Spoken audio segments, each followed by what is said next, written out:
Everyone, welcome back to the third part of our Solana ICO DApp project. This is where we left in the last video, and now we're going to start working straight away from here. So let's come back here, and this is our app.js. Here we have to build our context management and do all the configuration for the wallet. So what we can do, close this one, close this one.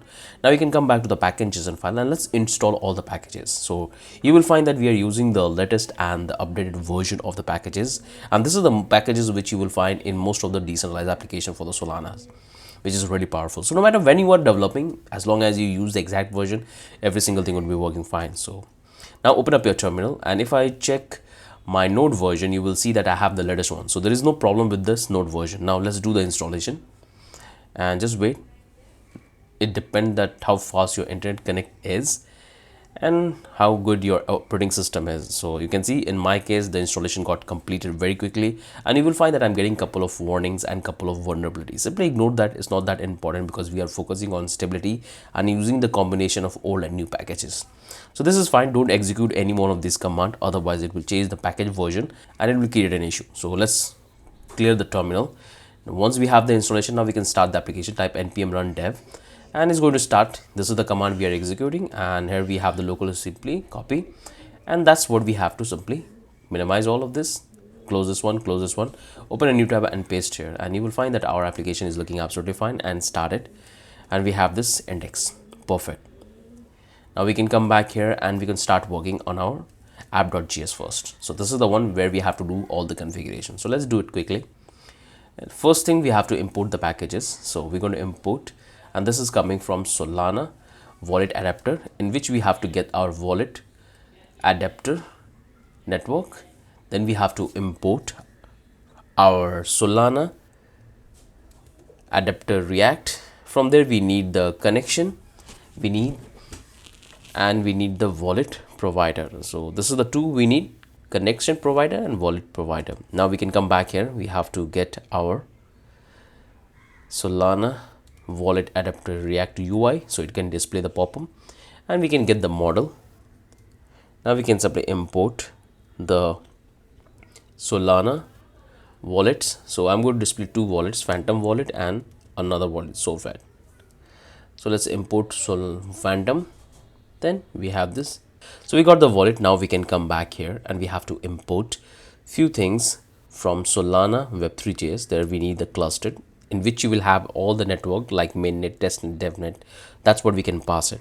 So it's absolutely fine for the devnet, but when you want to do the configuration for the mainnet, we have to put our custom RPC endpoint. So let's import that.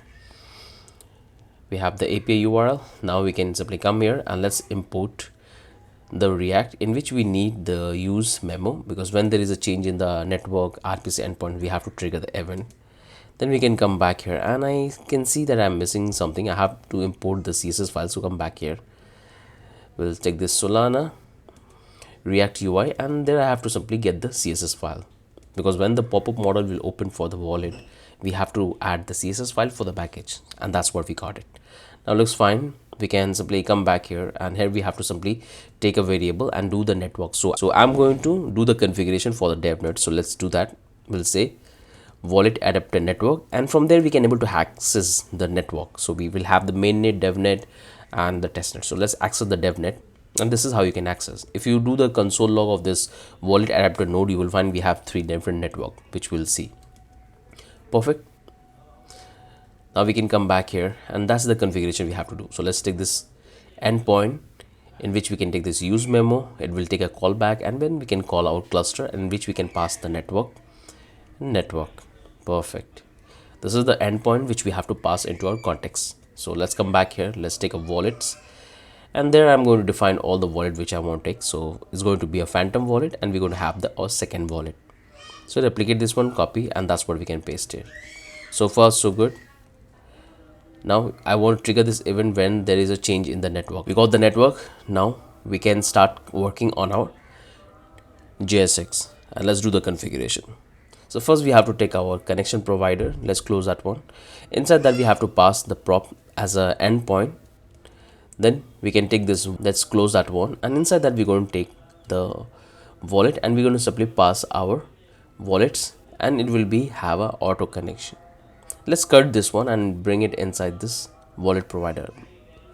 Perfect. So this is the first configuration we have. Now we can come back here. Let's take this wallet model provider. Let's close this one and close this one. So this is the entire configuration we have here in .app JS file. So we have done the configuration for the network and we have wrapped the context. So that looks fine. We got the packages, looks good. We got the network and here we have it. Now we can come back here and reload the page. Right now you can see I'm getting some sort of warning. Okay, so let's reload the page and every single thing is good. This is what I have. I can simply reload one more time and you will find that there is a problem in our wallet adapter which we have imported. So phantom wallet is good. The second wallet is creating the problem. So let's come back here and let me have a look in the spelling. Okay, this is the problem. It's a SOLFAFL. Okay, the L was missing. Simply copy and paste here as well and correct the spelling, and now it's good.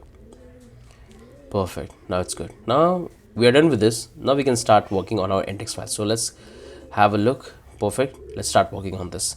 So what I'm going to do, I'm going to simply import all the packages and I'm going to build the main functionality which allows us to communicate with the contract and have the connection. After that, we're going to start working on the JS. So let's work on the main functionality.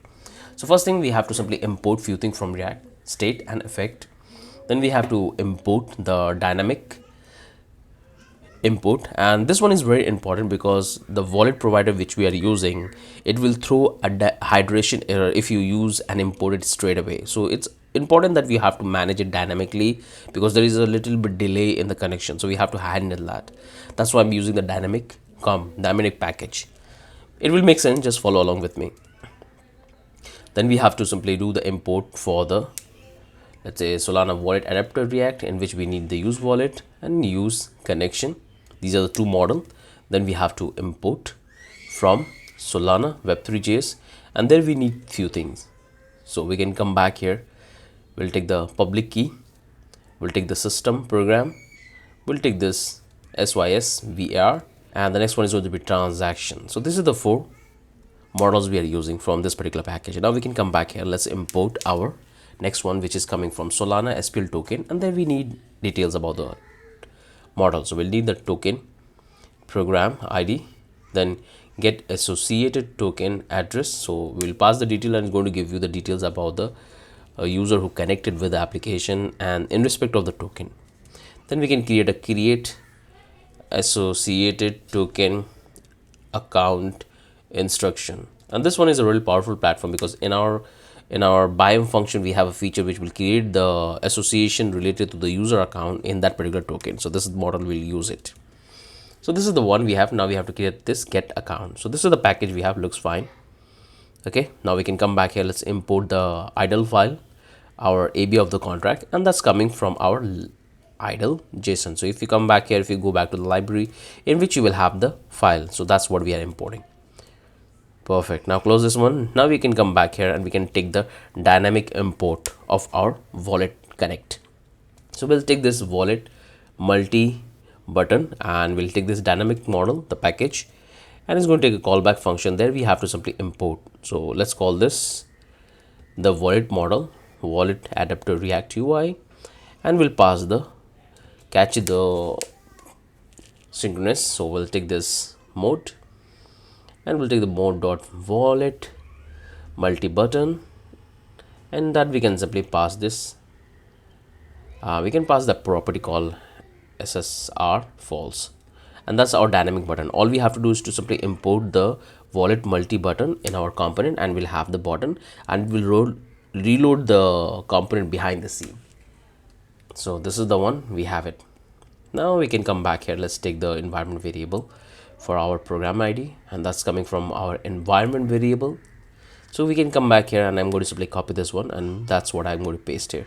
Replicate this and come back here, copy this one, the token address, and paste here, and I'm going to simply copy the name, and that's what I'm going to provide here. Perfect. This is the environment variable we have. Now we can come back here. Let's take a variable called program ID, and in which we can use and pass to our public key. So we'll say new public key, in which we can pass our program ID and the token ID. So this is the variables will have the proper formatting of the addresses, which we can pass down to our contract. Now we have to take the token decimal, and we already have the package called bn, in which we can pass the token decimal, which is the 9 decimal point. So this is all the variables we have. Now we can start working on the body. So let's have a look one more time. We have all the packages. This looks good, dynamic button and the environment variable. Now we can come back here and let's quickly take a couple of state variable which we need, like amount, loading. So let's take that one. So first is going to be going to be a normal function. So I'm going to simply convert into a default function. So let's copy this one and remove this portion and call this function home, and that's what we have. Let's take a state variable, call this loading. By default it will be false. Then we'll have the is admin false. Then we'll have ICO data null. Then we'll have amount, it will be empty. The second one will have the user token balance. By default it will be null. So these are the state variable we have. Now we have to inherit the connection and the wallet details from the package. So we can come back here and we can take this, call use connection, replicate this one, and this will be use wallet. So from the use connection we need the connection, and here we need the wallet directly. So let's remove this one and call this wallet. Perfect. So this is the states we have. Looks perfect. Now we can come back here and let's build a use effect hook. So when the page will reload, we have to call a couple of functions. First we have to check the user connection, second we have to check the admin, and third we have to fetch the balance. So we can come back here and we can do one thing. We can simply take the use effect and let's build the function hook first. So we'll take this if connection is there, means the wallet address, the wallet is connected with the application. So that's the first thing we have to check. Only then we have to call this three function. We'll say check if admin, the second fetch ICO data, and the third one is the user token balance. So these are the three functions we're going to create which fetch the details about the user and the contract. And I want to execute this whenever there is a change in the wallet. So let's call this here. We'll call this wallet connect. Perfect. So this is the hook which will fetch the balance. Now we can come back here. Looks perfect. And let's comment this for time being.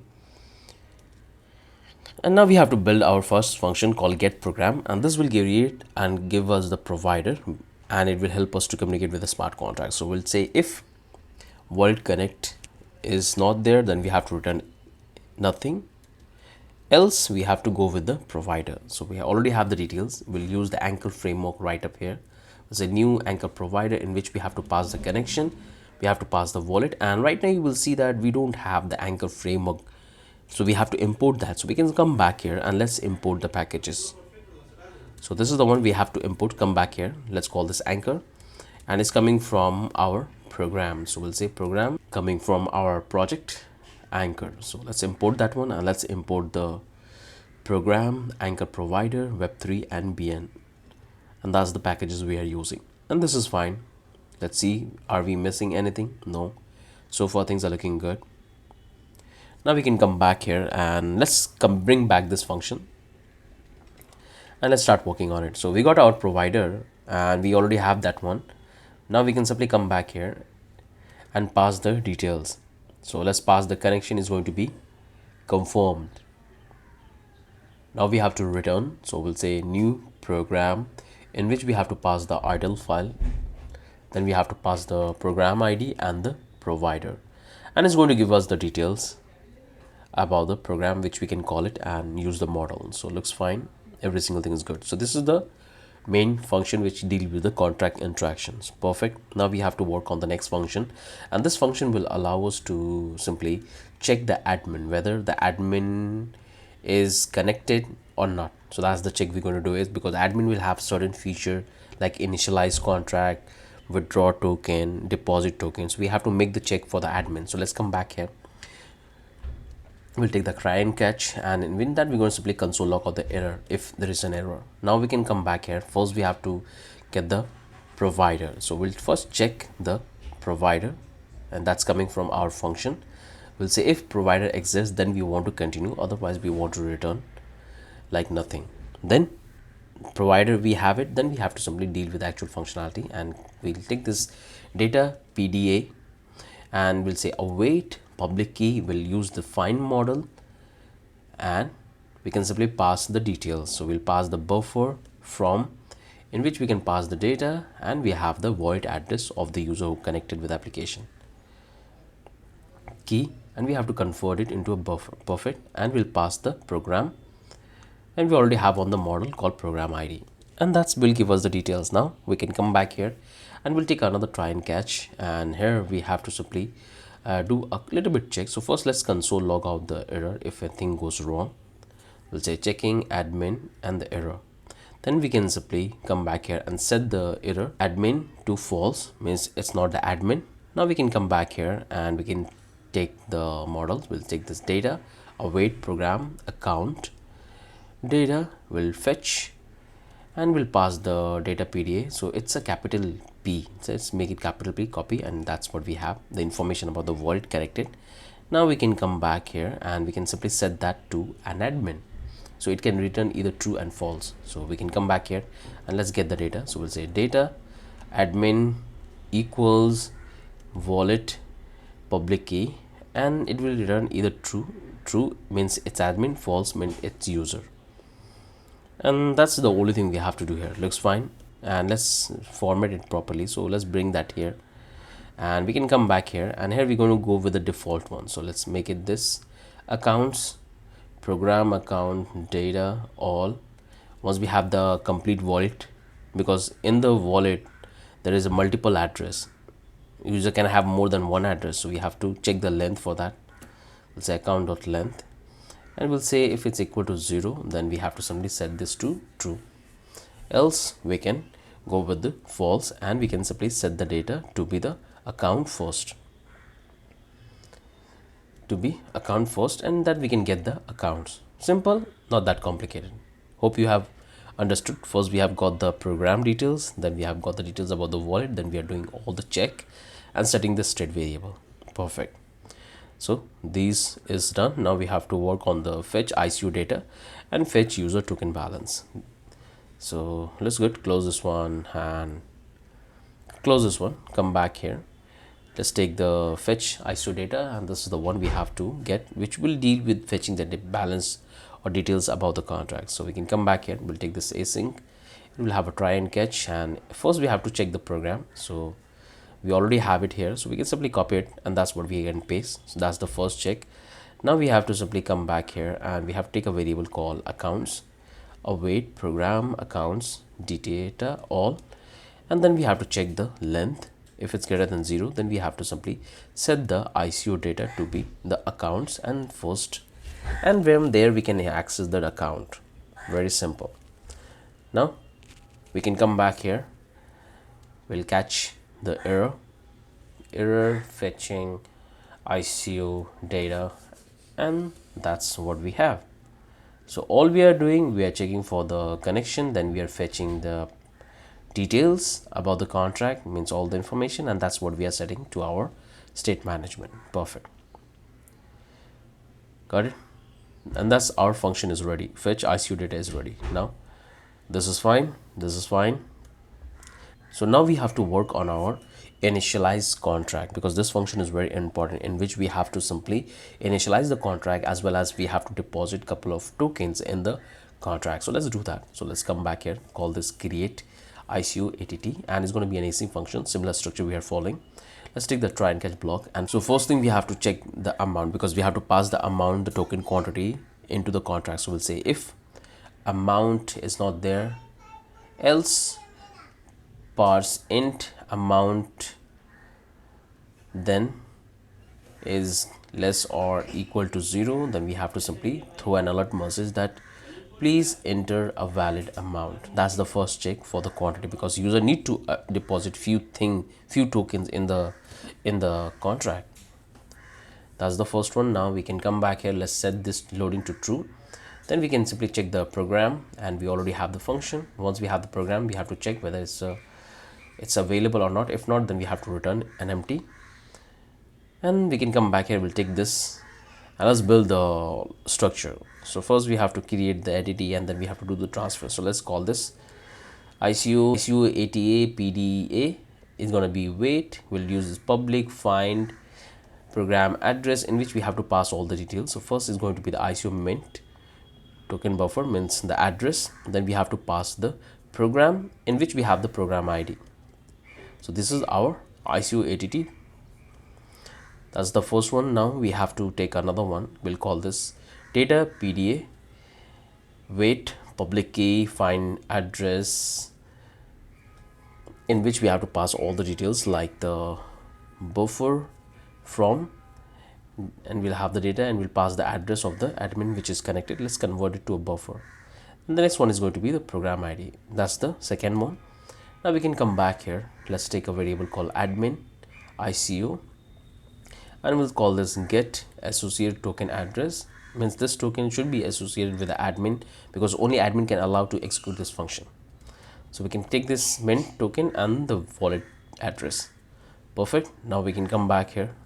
Then we have to use this await program, and we have to call the method, and here we have to simply call our contract function we have. So we'll say create ICO ATT, and in which we have to pass few things, because it's going to take the amount. That's the one thing we have to pass. So we'll take this new BNB, and we'll pass the amount which we want to transfer to our contract. And here we have to define all the variables. So we'll take this accounts, then we can define the ICO ATA from ICO program, which is called ICO ATA PDA, because this is the unique address we have generated, which is going to keep the token in the wallet, and then user can able to buy from it. That's the first thing. Then second thing is the data. We have the data PDA, we'll have the ICO mint, our token address, then we'll have the for admin, the admin details, we already have it. Then we can take the admin wallet address, and we'll have the system program, which is coming from system program. Let's make it the capital, and we'll take this program ID. Then we'll take the token program to be our token program ID, and we'll have the rent. And I can see the problem, it's PUB, it's PUB. So this is the fix we have to copy, and that's the same thing we have to update here. So it's where it is, it's here, it's PO. Make sure to replace it with PU. Perfect. And here we are passing all the argument to our contract. Perfect. Now we have to simply call it. So it's pretty easy. We'll say RPC, and I can getting this errors. Okay, I understand. Remove this one and save it. Now look perfect. This is all the details we are passing, and it's going to initialize our contract and transfer the token from the admin wallet to the user, to the contract. So looks fine. Now we have to wait, and we have to display the alert. Once the transaction is successful, we'll say ICO initialized successful. Then we have to simply say await and call our fetch function, and we can come back here. Let's handle the error. We'll say error initializing ICO, and we'll have the error, and we have to throw the error message in the alert. We'll say error.message, and we'll take the final, and we're going to simply close the loader. Perfect. And this is the entire function we have, which allows us to initialize our contract and deposit the token. Perfect. Looks good. Now close this one. Now we have to work on the next function, which allows us to deposit the token. So we can simply copy that one and paste here, and let's change this to deposit ICO. So this function only called by the admin, and it will deposit the token in the contract. So this is fine. I can simply return it. Here we have the program, looks fine, and here we have the ICO ATT data. Keep it as it is, don't need to do anything in here. And this is also fine, because we need the data to transfer the fund. Perfect. This is good, no problem in that. And here we have the admin. So what I can do is I can see it looks good. We don't need to make any changes, because we need the information about the admin. So it looks fine. And here I have to do the changes in the function. So let's call this deposit ICO in ATA, and that's the amount, but we need to pass. This is fine, and the argument is also fine. Now we have to adjust this one. So let's remove a couple of things. So this is fine, this is fine. Here we have that, and we need the admin, and actually we don't need this one. Remove this one, and we need the token program. Remove this one. 6 details we need to provide. We're only passing the token to our contract. We're not creating the account. So that's what we have. Change the message to token deposited successfully, and thus the rest of the thing would be absolutely fine. So here we have the function which allows us to deposit the token in the contract. Perfect. Now we have to work on the last function which allow us to deposit a last function which allow the user to buy the token. So we can simply paste here and let's change the name to buy tokens, and this is fine, this is fine. And let's come back here and we have to do the conversion because we have to pass the amount to the contract that how much user is spending. So we can come back here, let's call this sol cost, and we'll use the amount, and we have to multiply with this because this is the price of our token. So whatever quantity user will select, we're going to simply multiply with that. That's the first thing. Now we can come back here, let's take the balance, and we have to know the balance of the user. Do he really have, like, check the balance whether the user has the balance or not for performing the transaction, in which we have to simply pass the wallet address, like whoever is connected with the wallet, we are checking the balance of that user. Then we have to build a if statement. We'll say balance is less than sol cost, and we have to deal with the 9 decimal point, and we have to add the extra buffer so we can take a perfect range to perform the transaction. You can play around with this value, but this value is suitable at the moment to execute the transaction. Inside that we can display the alert, means insufficient balance, need more balance to perform the transaction. So we'll go with the fix 3, and that's what I will say, and at the end we have to return it. That's the balance checks we are doing. Now we have to do the changes here, so it will be called ICO ATT PDA, same, because we need the information about the contract and the program. Then we have to need one more bump because this is what we are passing in our buy function with the instruction, and this will also create the account for the user in the contract. So this is fine. Here we have the data PDA, which is also look good to me. We don't need to make any changes. Here we have this one. I guess here we have to do the changes. Remove this one called ICO data admin, because now we are dealing with the contract. And we have this one. Perfect. We have this one. Remove this one. We can take a variable called user ICO AT because we have to create the user data. We'll say await get associated token address, in which we have to pass the token address and the wallet. So this will tell us whether the token has the details about this account related to having it or not. So we got it. Now here we have to build a little bit system. We can come back here. We'll take this try and catch, and we'll say await get account, in which we can pass the connection and the user details. So this will give us the information whether the user already have the token or not. If not, then we're going to simply go with the next stage. There we can simply pass and create the account for the user. So we already have the model in which we have to pass the details like the wallet public key, the user and the wallet, and the last one is the token address. So that's how we can create it. Perfect. Very simple, not that complicated. Now we can come back here. Let's perform the transaction. We'll say this transaction, pass the details, call add, and in that we can simply pass the created one, and it will execute the transaction. So let's see, it's a transaction. Perfect. It's good. Now we can come back here. We'll take this await wallet send transaction, which take the transaction and the connection. Then we'll take the program promise dot all resolve, and we'll use the set timeout. I'm going to simply wait for a few seconds to confirm the transaction. So let's call this set timeout, and it will be for 2 seconds. Perfect. Once the connection and transaction established, then we'll simply move ahead and we'll call this particular function called buy tokens, and it's going to take one more argument. So let's come back here. We'll take the bump, and the amount is fine. We need to add few details. We need to add the details about the token like ATT as well. So we already have this all, and here I'm going to add the user detail because user will buy it. So let's come back here, user, and this will be user. We already have the information. This will be user. Let's paste this admin, and this admin data we already have it in ICO data. We'll call it admin. Perfect. We have the token program, which is absolutely fine. Now we have to get the system program and change this to system program, and we'll take the program ID, and this looks fine. Let's change this. This one is changed because we already have everything. We'll say successful purchase and the amount, and this is fine. And we have to call the user balance as well. This is the function we're going to create it, and the rest of the thing is going to be looks great. Don't need to make any changes. That's the only thing you have to do. Perfect. I hope you guys can follow me that what exactly we have done. like I have taken the amount, I have taken all of the details. So now we have to work on this particular function called fetch user token balance. This is the last function, so we copy that one, close this one. Now we can come back here and you can see this is all we have. Looks good.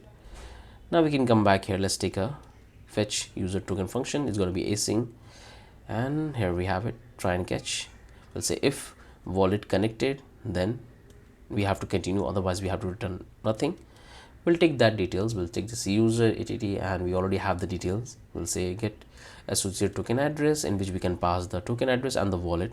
So in this way we can able to get the details about the user, about that token. We'll take a try and catch. We'll take the token account, get token account, will pass the connection and the user details. Then we can simply get the user token, because it will have all the details like the connection and the balance. So from there we can able to access the account, and we want to simply convert it to string.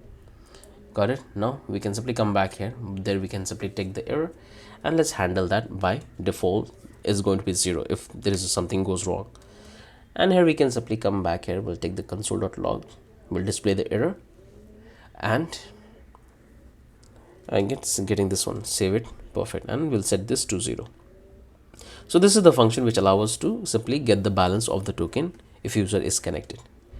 And that's the entire section we have. I hope you have understood.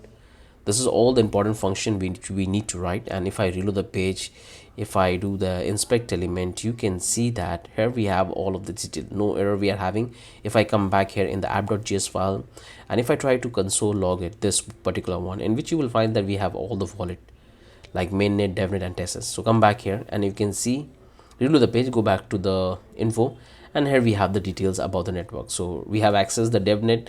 In the same way you can access the mainnet and testnet. But when you are going with the mainnet, there you have to put your own custom RPC endpoint, because by default one will not work. It's depreciated. So you have to post your custom one, which you can get it from Acmely, you can get it from Infura, you can get it for ARKM provider or Tatum. So that's the thing you have to keep in mind. So perfect. Come back here. We already have accessed that. So we have done with the main thing. Now we have to work on the front end part.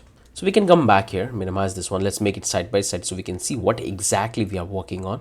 So let's do it one more time. I guess I missed it. Click here, and here we have that. Let's close this one and bring it on the right hand side. Perfect. And this is all the code we have coded. Now we have to start working on our front end. So let's come back here. Let's take the return, and it will have a div. Let's have a class called class name. We'll take the min height, screen, background, gray 100. Then we'll take the paddings y6, pad flex column. We have a justify center. On a small screen, padding 12. Remove this one, take a div. It will have a class called relative. We'll have a padding 3. On a small screen size, we'll take this max WXL. We'll take the auto, and inside that we'll take a div. It will have a class called relative, padding x4, padding y10, white background, and we'll have the our on a small, we'll have our shadow, and on a small grounded XL. Then we'll have our padding 20 on a small screen. Inside the div, we'll take a div. It will have a class called max with medium, and you can see that we are getting the styling.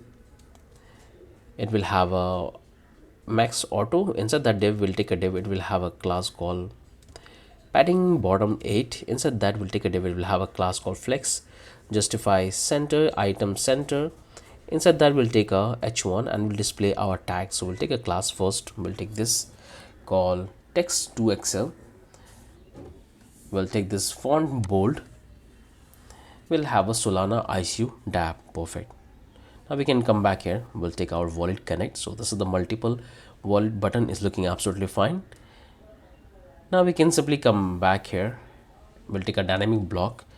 We'll say if the wallet is connected, then we have to display this particular component. So we'll take a div, and it will have a class called margin top 4 text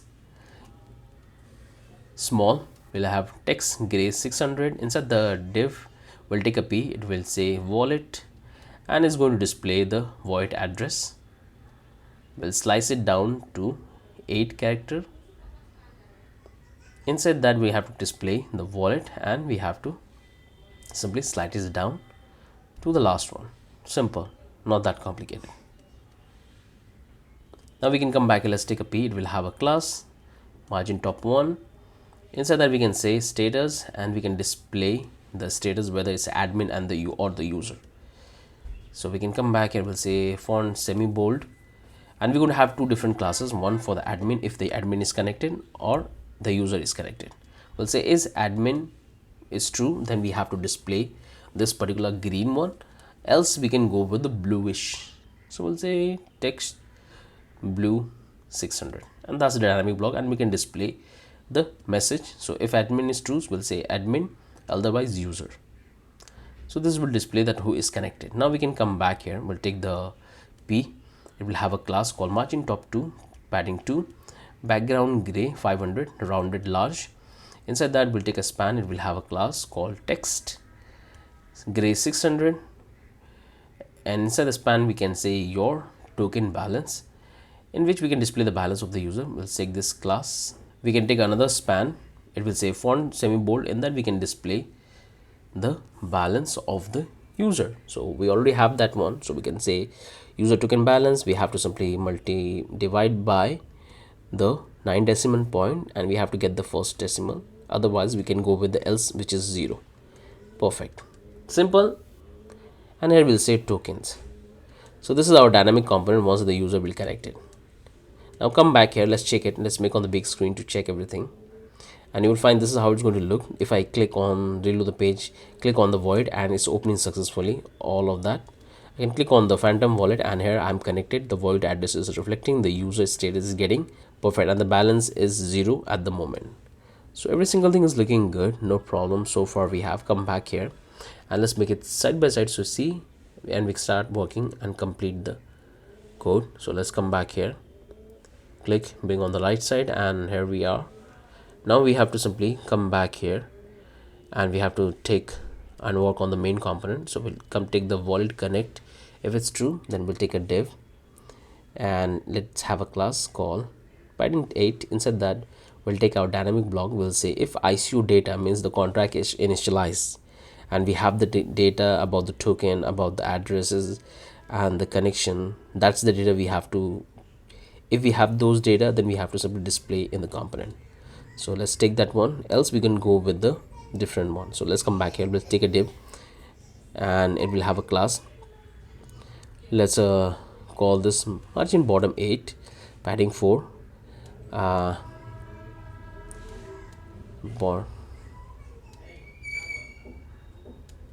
so we have all of that. So background gray, rounded, border gray 200, looks fine.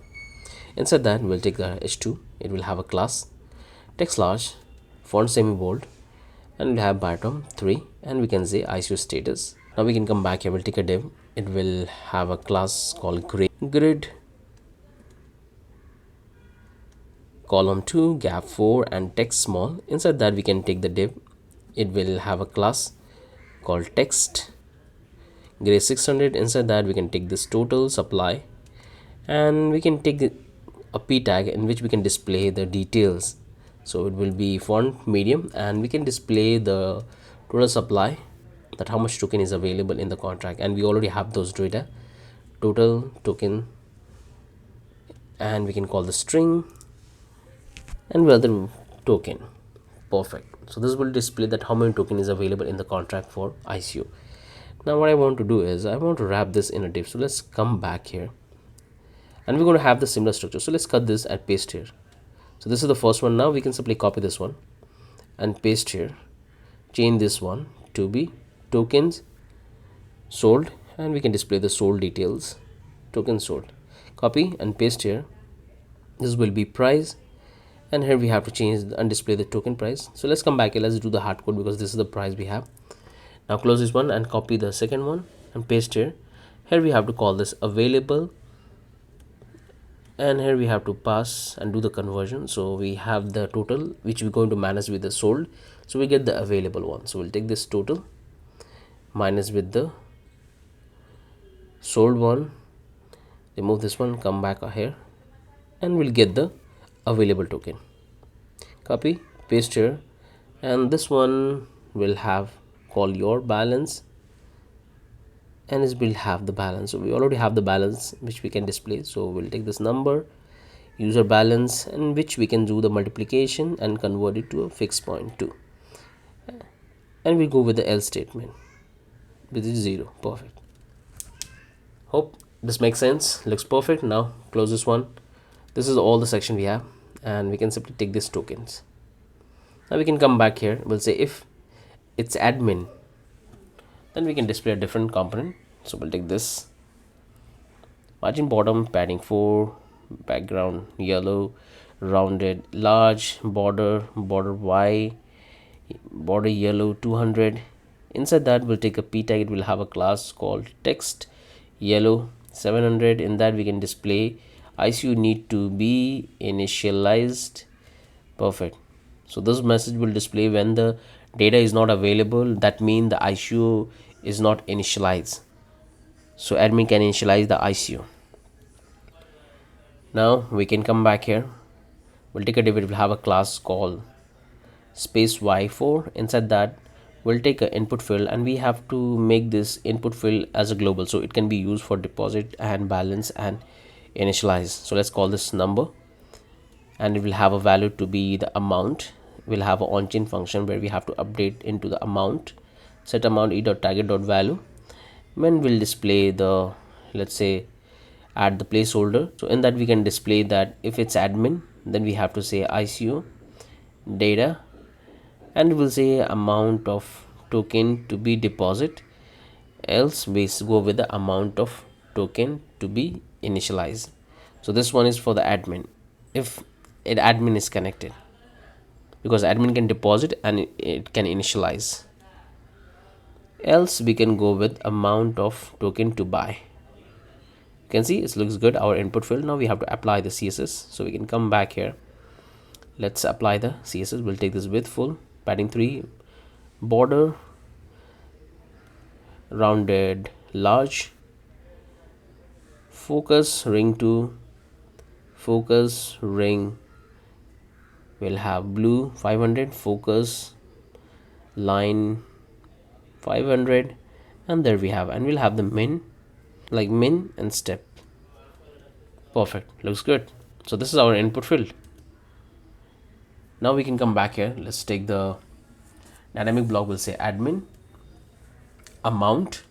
If amount or admin is not there, then we can simply display the div. It will have a class padding 4, background blue 50, rounded large, border blue 100, space y2. Inside that we'll take a div. It will have a class called flex, justifies between. Inside that we'll take a span token amount, and we'll display, take another span. We'll call this class called font medium, in which we have to display the amount and the token. Perfect. Now copy and paste here and change this to cost, and this will be our the price. So we'll have the amount which we have to multiply with the price, and you will get that particular amount. Now copy paste here and change this to be network fee, and it's going to be hardcode fee. So we'll say this one, and this one is the estimated range where you can able to execute the transaction without having any trouble.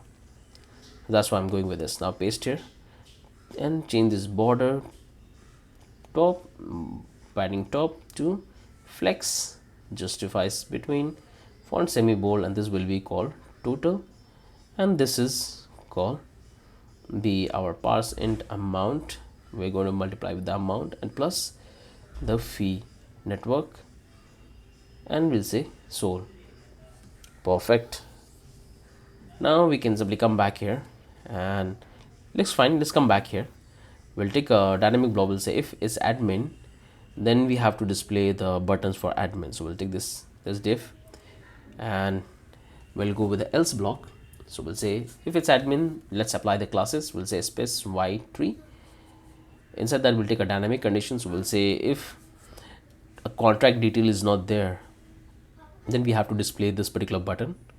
Let's close this one. Let's add that on click, in which I can say create ICO AT. It will have the other property called disable, and we're going to call this loading. It will have the class called with full, padding 3, background blue, and text white rounded. On over effect we can say background blue 700 and disable background gray 400, transition color, and in that we can display our button. We can say loading. If it's true, then we can say initializing, otherwise we can say initialize ICO.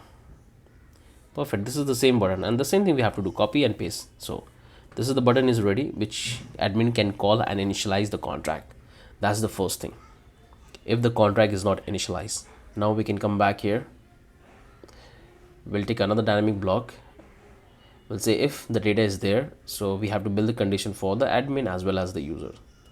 So we'll take this fragment, come here, and let's copy this button, paste here, and change this to getting this error. Simply remove this one. Now it's perfect. Now we have to change the function, so we'll call this deposit, and let's change the message to depositing, and remove this to deposit token. Simply copy and paste here. This one is for buy token processing, and let's call this one, and we have the buy token. Now copy this one and go with the else one, and it's going to be the buy as well. There's no problem because user will buy. So here we can display the if not there.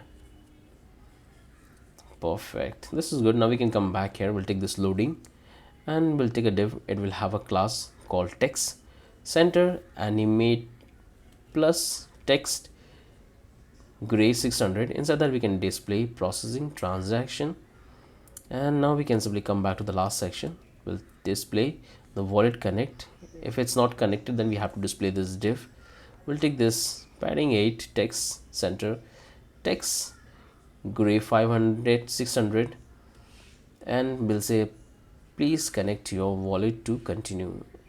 And that's the complete code we have written for our application. Now let's come back here, click on make on the big screen, and you can see this looks fine. If I reload the page, it's working absolutely fine. But I have noticed one thing, that I'm connected with the admin account, but still it's displaying user. So there is some problem we have in our admin check function, and the balance is also not reflecting. So there is a problem in our fetch token balance. If I see the inspect element, and then you will find that I'm getting some sort of error in the fetch function. So that's the one which I have to fix. Perfect. It's not a big deal. We have to do a little bit of ordering of our program, and it will make sense. So we have to fix those bugs. So let's do that in the next video. See you there.